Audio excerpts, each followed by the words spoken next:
kebersihan rumah, jamanisasi gitu-gitu yang membuat dia itu mengurangi nilai-nilai itu.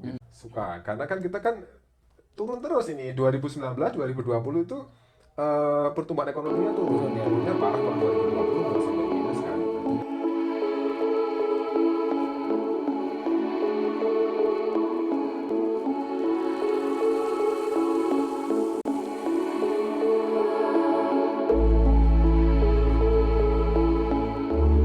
Oke, selamat sore, ketemu lagi dengan kami di Serasi Semangat Rakyat Beraksi edisi podcast.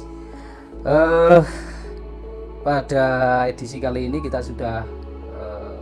akan membicarakan soal pandemi ekonomi di bulan suci. Sebenarnya pandemi sudah cukup lama sih, tapi ini bulan suci menjadi ada sesuatu yang berbeda pasti. Nah, dan itu juga podcast kali ini juga ada sesuatu yang berbeda karena kita menghadirkan ini orang yang lagi sangat terkenal sekali di Wonosobo, Mas Ilvan Kaukap. Mas Ilvan Kaukap, terima kasih sudah hadir Mas Ilvan. Mas Ilvan ini punya gelar yang cukup panjang, Mas. Nanti diceritakan ya Mas ya, sedikit ceritakan itu. Mas gelarnya doktor, depannya doktor, belakangnya ini yang agak panjang itu gimana sih Mas ceritanya? Sedikit aja. Ini orang banyak yang penasaran loh Mas. Iya, Pak Wakil Bupati juga selalu menanyakan itu. Jadi kalau di ekonomi, saya cerita dulu dari S1 S1 saya accounting, UNES, Semarang. Terus melanjutkan di Unsud, manajemen keuangan. Nah, terus melanjutkan lagi doktoral, ambil strategi internasional, tapi UMKM, terus untuk UMKM. Terus sambil S3 saya juga sambil kuliah hubungan internasional, ambil jurusan politik dan ekonomi. Oke, itu HI S2. Sebenarnya yang lain juga ada, kayak ilmu tafsir juga saya ngambil tapi nggak selesai. S2 ilmu tafsir juga saya ambil tapi nggak selesai.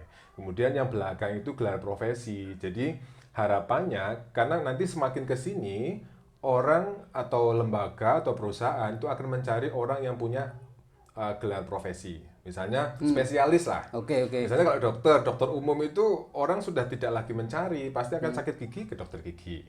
Mau sakit mata ya ke dokter spesialis lah. Nah sama seperti misalnya saya punya gelar MFP, Master Financial Planner. Jadi saya memiliki gelar profesi sebagai perancang keuangan. Tuh. Tapi di sisi lain, saya juga ambil yang lain. Jadi mengantisipasi kalau orang butuh selain keuangan. Misalnya ada lagi CMA, Certified Marketing Analyst, menjadi analis pemasar. Gitu. Kalau butuhnya itu ya saya punya juga. Gitu.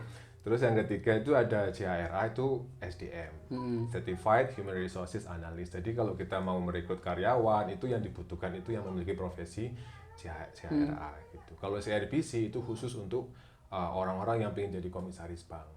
Jadi itu gelar profesi. Iya, gelar profesi. Dan itu yang katanya dapat dari Amerika itu ya, tiga ini ya. Tiga itu Amerika ya. Amerika. Jadi memang gelar-gelar profesi seperti ini di Indonesia banyak. Kalau accounting itu ada CA, Chartered Accountant gitu itu ada gitu. Jadi gelar-gelar itu biasa malah justru kalau di negara-negara maju yang kayak gitu, bukan kalau SE kan umum seperti dokter itu dokter umum, tapi nanti ada misalnya spesialis orto, spesialis jantung, nah itu sekolahnya berapa lama di ekonomi. Kalau profesi sebentar, kalau profesi itu 6 bulan tapi padat, 6 bulan padat, ada yang setahun gitu padat tapi jadi materinya cuma ya udah nguplek-nguplek itu gitu. Kalau marketing ya marketing semua, SDM juga SDM semua gitu.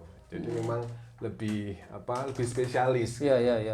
Nah, saya memang dari dulu pinginnya itu ya generalis lah. Kita di negara berkembang kalau taunya hal-hal umum satu tapi kecil mengerucut itu memang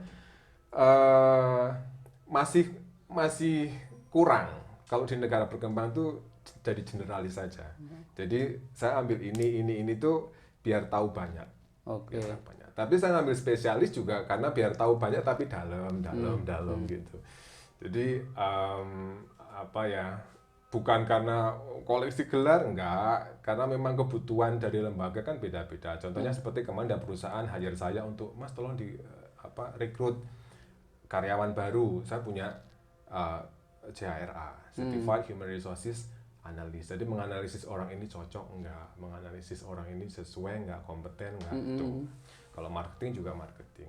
Ya intinya kalau saya di ekonomi pingin menguasai semualah dari S1 itu accounting, kemudian S2-nya keuangan, S3-nya marketing untuk strategi internasional gitu. Dan ambil politik internasional karena memang nanti hubungannya dengan dagang internasional gitu. Saya harapannya juga Wonosobo UMKM terutama itu mulai merambah ke pasar-pasar global. Harapannya seperti itu gitu. Jadi terkenalnya karena itu, padahal ya nggak sengaja saja. Artinya itu jangan-jangan untuk buat jaring Mas biar banyak gitu. Jadi mengantisipasi. Ini jobnya apa? Kemudian banyak nih, jaringnya banyak kok. Ibaratnya ada lowongan nih yang dibutuhkan spesialis ini, saya punya gitu. Saya punya sertifikasinya. Sebenarnya ada juga yang kayak sertifikasi ekspor impor, tapi kayaknya udah overload lah, panjang.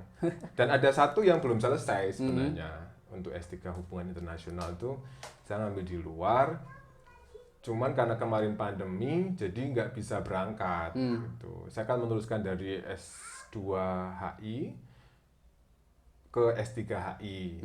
Supervisor sudah dapat, sudah oke semua, karena pandemi agak susah ke sana kan.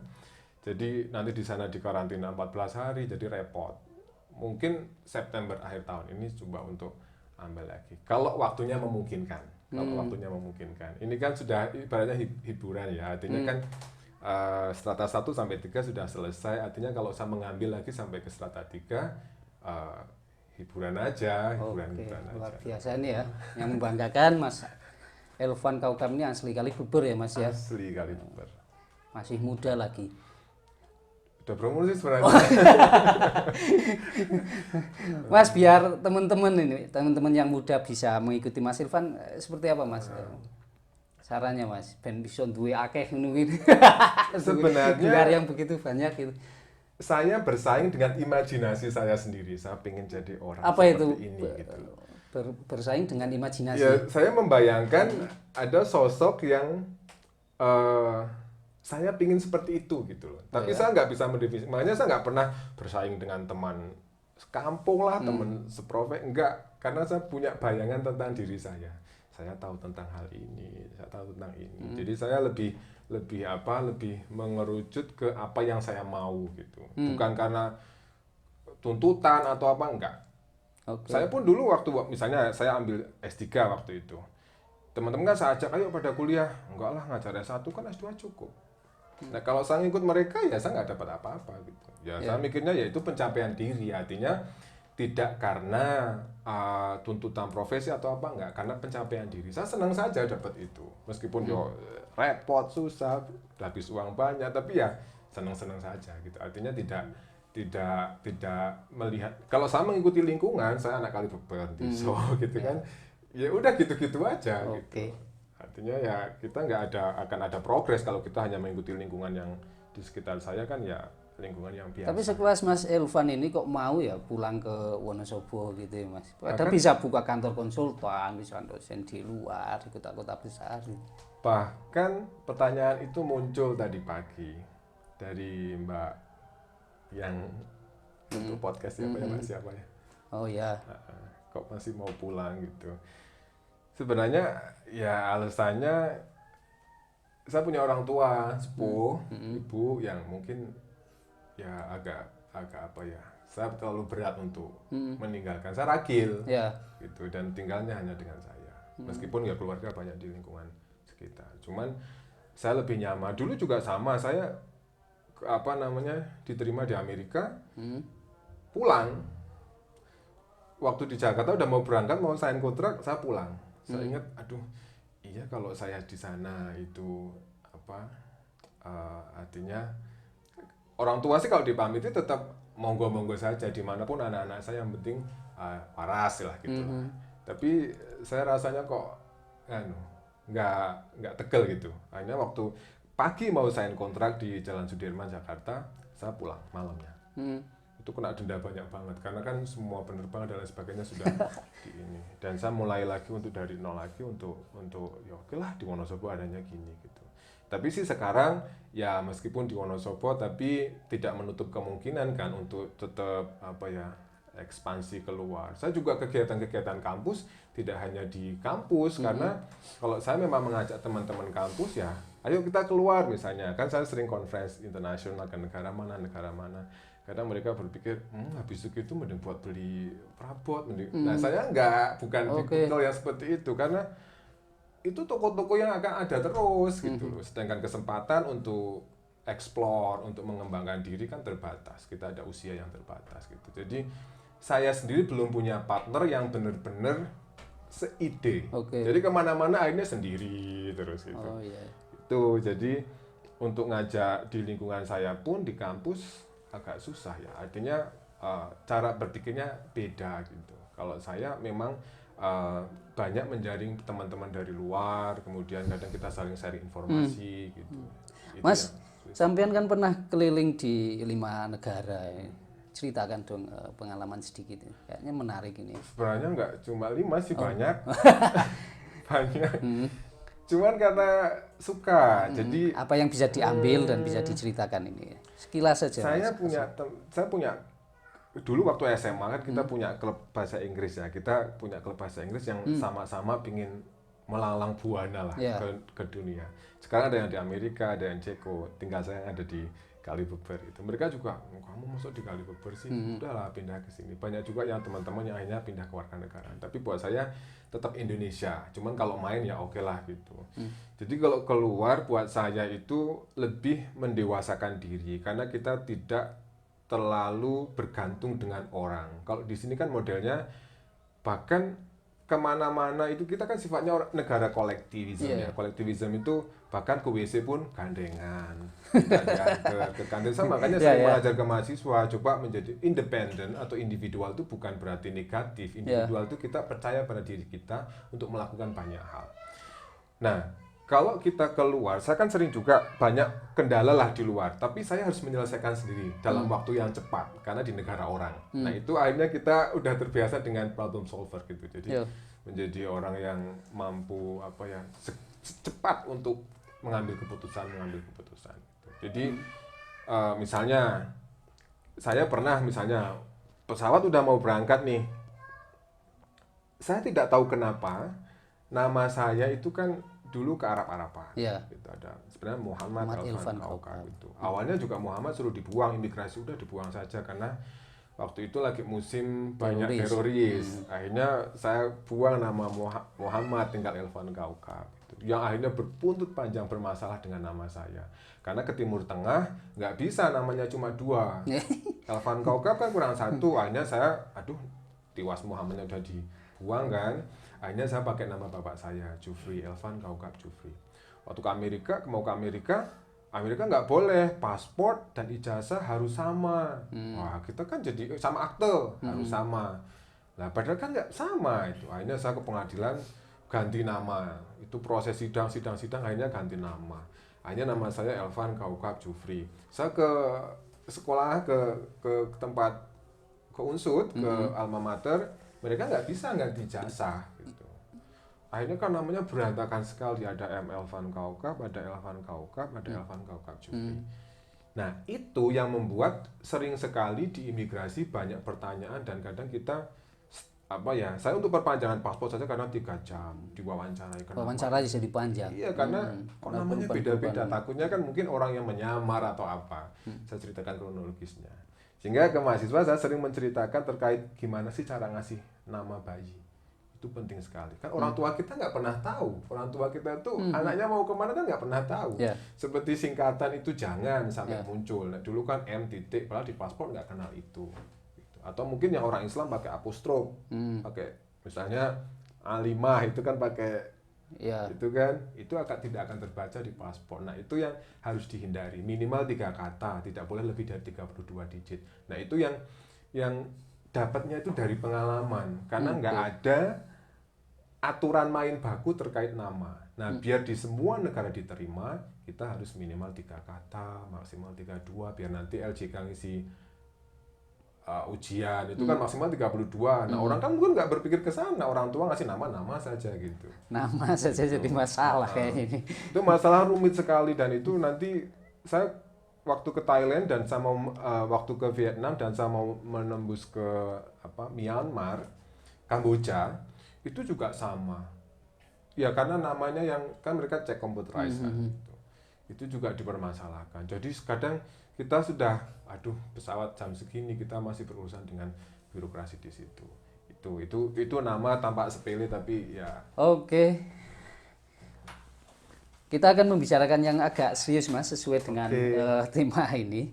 Perkenalan cukup ya, ini sudah luar biasa. Saya pikir kita sudah mendapat informasi yang cukup banyak. Kita ngambil judul tentang pandemi ekonomi di bulan suci. Waktu itu teman-teman serasi kaget ketika 5 hari jelang Ramadan itu sudah ramenya luar biasa pasar Wonosobo. Kita konteksnya ekonomi lokal ya Mas ya. Padat sekali, kemudian ini kayaknya bergeliat nih, ada tingkat konsumsinya kok mulai ada dayanya, ada tenaganya. Apakah ekonomi sudah kembali membaik atau ini dampak dari jelang puasa? Lah, Mas Ilvan melihat ekonomi Wonosobo di tengah situasi pandemi ini seperti apa sih Mas? Kita lihat di makro dulu ya, misalnya makro nasional, nanti kita ke Wonosobo. Memang dari makro, Bank Indonesia pun selalu menyediakan ekstra dana setiap menjelang Ramadan. Karena di situ kan permintaannya pasti akan naik. Semuanya. Karena kegembiraan orang Islam untuk menyambut bulan Ramadan. Dan itu kalau Wonosobo memang luar biasa. Wonosobo itu konsumsinya sangat tinggi. Makanya kalau kita bilang Wonosobo termiskin dan lain sebagainya, karena faktor-faktor yang mendistract nilainya itu tidak dari sisi konsumsinya. Mendistract maksudnya? Misalnya nilainya 100. Jual belinya kemampuan untuk belinya bagus, daya belinya. Tapi yang faktor-faktor lain seperti kebersihan rumah, jambanisasi gitu-gitu yang membuat dia itu mengurangi nilai-nilai itu gitu. Kalau lihat saya pas hari itu juga keluar rumah itu kan macet di semua ruas kan. Semua orang ya karena memang tradisi lah. Karena tradisi dan sudah tidak begitu ketat seperti 2020. 2020 kan karena sangat ketat semua tutup. Kan kalau sekarang kan sudah agak longgar. Jadi kembali ke kebiasaan awal gitu. Pak, ini memang sebenarnya itu bagus lah, tapi ini mendekati Lebaran karena ada pembatasan itu juga akan berkurang banyak. Nah, setiap tahun itu seharusnya kalau tidak ada pembatasan itu ada aliran sekitar 10 triliun terus dari kemana-mana terus ke setiap daerah itu 10-an triliun uang berputar. 10 triliun, termasuk Wonosobo? Hampir semua kota, daerah. Cuman kalau ada pembatasan tanggal 6 itu nanti akan ada pembatasan. Dilarang mudik ya? Iya, nah itu kan banyak sekali yang berkurang. Contohnya filantropi kan banyak. Filantropi itu kayak orang mau bersedekah lah, orang yang mau zakat dan lain sebagainya. Akhirnya kan banyak yang di rumah, misalnya yang tadinya suka bagi-bagi itu kan membeli artinya, membeli gitu. Itu akan berkurang juga. Gitu.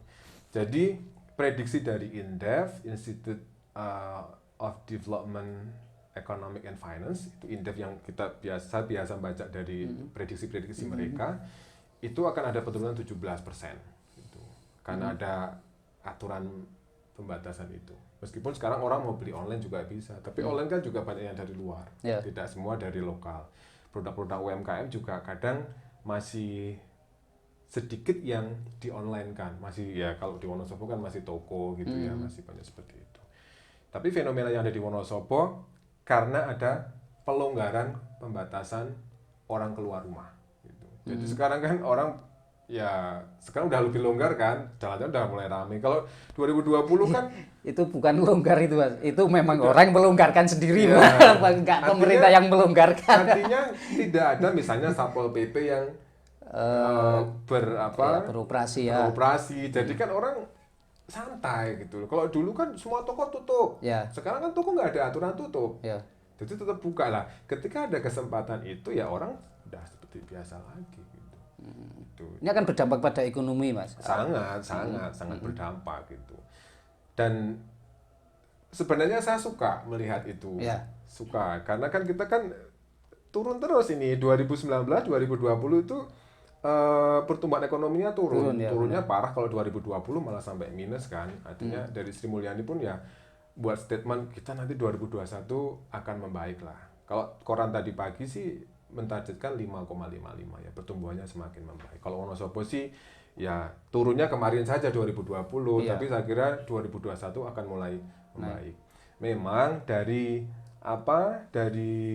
anggaran Pemda pun untuk acara-acara, misalnya gini, ada acara otomatis kan ada uang yang masuk pengeluaran dari Pemda, tapi ada uang masuk ke misalnya pengisi acara, snack dan lain sebagainya. Iya, itu kan ada pengurangan 17% ya, untuk refocusing pandemi. Ya, tapi saya lihat Wonosobo sudah mulai lumayan bergeliat lah daripada yang kemarin ya. Karena pengangguran di kita kemarin 2020 kan 22.000 sekian lah. Ya sebenarnya nggak tinggi sih, 7% sekian gitu. Cuman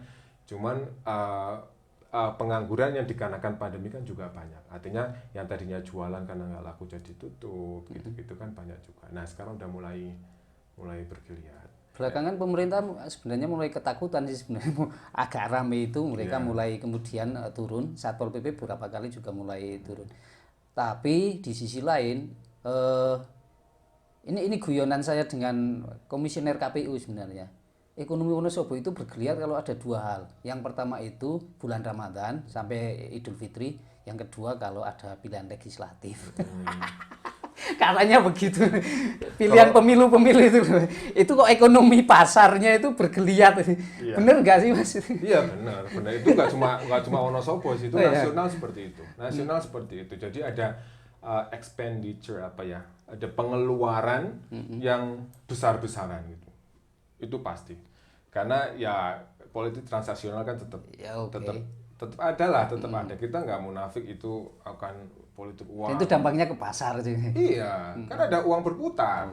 Ada uang berputar. Meskipun saya juga baca bukunya Burhanuddin Muhtadi tentang politik uang ya, tapi Indonesia untuk bersih itu bukan berat, bisa, cuma nanti akan seperti negara-negara maju Amerika yang uang 100-200 sudah tidak lagi berguna lah, ibaratnya seperti itu. Jadi mereka akan cenderung, anak-anak SMP, SMA pun mereka akan mendiskusikan, meskipun mereka bukan pemilih, sudah mendiskusikan visi misi dari presiden itu apa, itu sudah ke sana. Nah, kita kan belum sampai ke situ. Jadi masih melihat sing itu amplopnya berapa, ini berapa kan gitu. Jadi masih mempertimbangkan itu. Politik uang. Iya, artinya masih jadi pertimbangan. Memang negara-negara berkembang itu politik uang masih sangat-sangat berlaku lah. Jadi kalau orang mau ngelamar apa, jadi apa, nyalon apa, pasti pertanyaannya punya logistik berapa, kan pasti itu. Mas, kalau kemudian Wonosobo ini artinya dilihat keramaian ini adalah tanda menggembirakan, ini biar bisa bertahan keramaian itu, atau misalnya bukan keramaiannya itu, tapi bagaimana ekonomi itu bisa bertahan. Bahkan kalau perlu, orang kan pingin selalu ngomong, janganlah terlalu banyak uang kita yang keluar gitu. Bisa nggak sih yang gitu-gitu? Kalau 10 triliun kemudian berputar di Wonosobo tidak kembali lagi keluar, itu kan luar biasa tuh Mas. Itu kan temporer ya, artinya gini, orang kan mudik itu pasti bawa duit. Itu pasti bawa duit. Dan banyak juga orang kemudian beli, taruhlah mobil itu untuk mendekati Lebaran, ya untuk mudik lah, atau mungkin ya banyak lah. Ya namanya orang kan Lebaran kan macam-macam ya, ada yang motifnya kan macam-macam. Ya, boleh jadi pamer atau apalah, pulang ke kampung. Nah itu pengeluarannya itu luar biasa tinggi. Coba kalau kita lihat di waktu Lebaran, mendekati Lebaran lah, semua ruas-ruas kan banyak orang-orang pulang kampung, mobil di mana-mana gitu. Dan mereka tuh royal untuk keluar karena mereka sembari berlibur gitu. Nah, kapan uang itu akan pergi? Ya, karena saya tadi sampaikan temporer itu memang akan berputar lagi. Artinya berputar itu mereka juga akan pulang bawa apa, dan itu ya, tidak bisa tetap. Memang itu akan berputar. Nanti akan keluar lagi, nanti masuk lagi keluar. Kalau tetap nanti numpuk nggak mungkin juga karena kan kita ada mobilitas penduduk. Mobilitas penduduk, jadi ada keluar masuk. Tapi kalau dilihat dari mobilitas kenaikan penduduk di Wonosobo kan kecil sekali, 0,12%. Jadi kita itu KB-nya kayaknya berhasil. Oh iya. Ya, programnya berhasil karena kita lajunya itu lambat sekali, 0,12% setahun. Laju pertumbuhan penduduknya. Iya, paling nambahnya kan 3.000 gitu. Tapi kan ada yang meninggal juga. Kan. Gitu. Wah, ini ancaman karena kalau sampai 1 juta kan bisa 50 anggota DPR, Mas. Oh gitu. Membuka ya. peluang. Itu sekarang sih 880 ya. Masih 800. 880 gitu. Ribu. Masih terkontrol lah. Mas Ilvan ini kan bagian dari tim penyusun visi misi Bupati Afif Albar ya. Iya. Kalau dari sisi ekonomi itu apa sih Mas? Fokusnya, penekanannya itu? Banyak sisi ya, di misi 2 itu kan saya menyampaikan terkait pariwisata. Kalau pariwisata udah dari dulu dibicarakan terus lah. Investasi juga. Jadi saya sampaikan ke Pak Bupati terkait investasi juga jangan jadi jargon-jargon saja kita aman investasi. Tapi sejauh ini investor tidak mau masuk karena sosial garansinya rendah. Artinya mereka mau datang cuman udah diminta dulu. Itu Wonosobo udah terkenal tuh, saya bilang cobalah ini dibersihkan nama kita. Artinya selama ini Wonosobo itu terkenal ketika orang datang, you mau berapa dulu untuk investasi di sini gitu. Jadi akhirnya mereka mundur. Banyak cerita itu banyak dan bahkan saya juga bersinggungan dengan orang-orang yang mau berinvestasi di Wonosobo. Itu yang pertama. Karena kalau nanti investasinya bagus, orang datang membawa uang 10-20 miliar itu kan perputarannya bagus. Makanya saya bilang Adidas saja berani di Temanggung. Artinya ketika pabrik Adidas di sana, berapa tenaga kerja yang akan dimanfaatkan? 6.000, 5.000. Nah di situ kan ada warung makan, ada kos-kosan, ada transportasi, menggeliat. Makanya saya fokus di investasi. Memang ini nggak gampang, artinya ada proses long term lah ya, jangka panjang. Cuman kalau kita nggak digagas sekarang, nanti takutnya ya kita gini-gini aja karena kan PAD kita kecil, kemudian dana APBD juga kecil. Kalau mengadakan itu kan lama. Jadi kita butuh investor-investor datang. Makanya sektor-sektor yang bisa dikerjakan oleh pihak ketiga, saya memang menyarankan untuk di pihak ketiga kan. Jadi khusus untuk ASN itu untuk pelayanan publik. Di pihak ketiga kan? Pihak ketiga kan. Contohnya seperti Wapong. Wapong itu kan di pihak ketiga kan, meskipun separuh punya Pemda, tapi swasta lah yang mengerjakan. Jadi bukan orang berkeki yang tiket gitu-gitulah. Itu enggak banget. Artinya yang kayak gitu tuh mestinya tidak dikerjakan yang ASN kayak gitu. ASN tuh untuk pelayanan publik, bukan yang ngurusi kades-kades. Kan mereka kan juga butuh keuntungan untuk PAD itu, Mas. Iya kalau masuk ke PAD. Kan? Pertanyaannya kan karena seri tiket kan kita kalau mau real ya, seri tiket kan ada, artinya berapa yang tersobek itu kan sebenarnya laporannya ada. Yeah. Kita nggak mau sudon lah ya, artinya kan apakah semuanya akan masuk ke sana. Sejauh ini memang PAD masih paling banyak dari sektor pertanian. Itu 30%. Oke. Mas, pasar baru ini tinggal penempatan tuh. Itu mau diapain itu pasarnya baru walaupun terlambat buatnya pasca kebakaran, tapi orang banyak berharap pasarnya api. Tapi ini belum digunakan. Kemudian ada Rita di sebelahnya, kemudian juga ini soal potensi-potensi ekonomi ya. Kemudian juga selain pasar soal wisata yang sudah disinggung tadi itu. Kalau soal investasi kita sudah lama hampir 10 tahun nggak ada investor masuk kecuali yang hotel-hotel itu loh. Ini gimana Mas? Dimulai dari pasar dulu ini gimana? Pasar itu indikasi pertumbuhan perekonomian suatu daerah. Itu pasar. Pasarnya bagus, otomatis ekonomi realnya bagus. Kalau pasarnya lesu, kalau Wonosobo kan masih dominasi UMKM. Jadi memang pasar itu fungsinya vital sekali. Saya juga agak sedikit menyayangkan kenapa sih pasar yang sebagai tempat untuk ketemu pembeli dan penjual dan itu menjadi tempat yang sangat vital. Saya nggak akan mengeluh kok tidak disegerakan gitu lah ya. Tapi paham tidak bahwa itu menjadi tempat yang menjadi indikator suatu daerah itu ekonominya bagus atau tidak. Maksudnya kan pemangku kebijakan paham itu, sehingga bagaimana caranya lah menyegerakan gitu. Nah, Pasar Wonosobo kemarin misalnya itu kan sudah tumpah ruah. Itu saya secara pribadi karena saya di ekonomi, saya senang Wonosobo mulai bagus nih gitu. Artinya ketika orang ke pasar nggak mungkin dong orang ke pasar mau dolan nggak bawa duit. Pasti bawa duit lah, berapapun pasti ada sesuatu yang dia butuhkan gitu. Nah, di situ kan ada pertukaran sumber daya, artinya siapa punya apa, saya punya uang, mereka punya apa, nah itu kan di situ. Nah, kalau yang Rita itu pasar modern sebenarnya punya segmen masing-masing, jadi kita tuh nggak perlu jangan terlalu deket karena segmennya beda. Kalau orang dasarnya mau ke Rita saja, pasar saja, punya segmen masing-masing gitu. Karena tidak bisa karena memang ada individu-individu yang tidak nyaman ke pasar tradisional banyak. Artinya kita kan mengakomodir, ada yang butuh ke modern, ada yang butuh ke tradisional. Jadi nggak perlu saling ini sih sebenarnya, cuman bagaimana kita melakukan pemerataan. Jadi jangan kita kan ngumpul di situ kan di tengah kota tuklek. Iya benar. Jadi ketika nanti ada pelebaran, misalnya kita taruh di Klerang ya, itu kan sepanjang jalan kota dan Klerang pasti nanti akan tumbuh ekonomi lagi. Gitu. Jadi ruas-ruas itu nanti akan tumbuh gitu. Tapi kalau sekarang kan udah orang parkir di situ udah ketemu semua, sehingga nanti penjual-penjual yang di ruas ke arah selatan, lari ke arah utara, gitu kan nggak ada gitu. Tapi kalau makanya RT RW memang penting bagaimana nanti tata ruangnya tuh didesain agak memencar gitu loh. Jadi pusat-pusatnya tuh jangan hanya satu tapi dibuat pusat-pusat yang lain.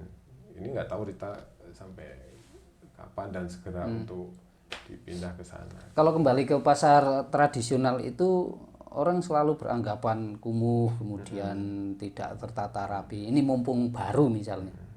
Mas Irfan punya pandangan apa Mas? Mumpung baru ini biar besok lebih bagus dari sebelumnya. Itu harus ada komitmen pengelola pasar. Komitmen? Iya, harus ada komitmen pengelola pasar. Jadi kan kita gini, di Wonosobo itu misalnya satu orang punya ruko, nanti ada mbaknya pengen jualan ngarepe ruko, gitu-gitu loh. Nah itu penataannya yang bagus. Pasar-pasar modern itu banyak.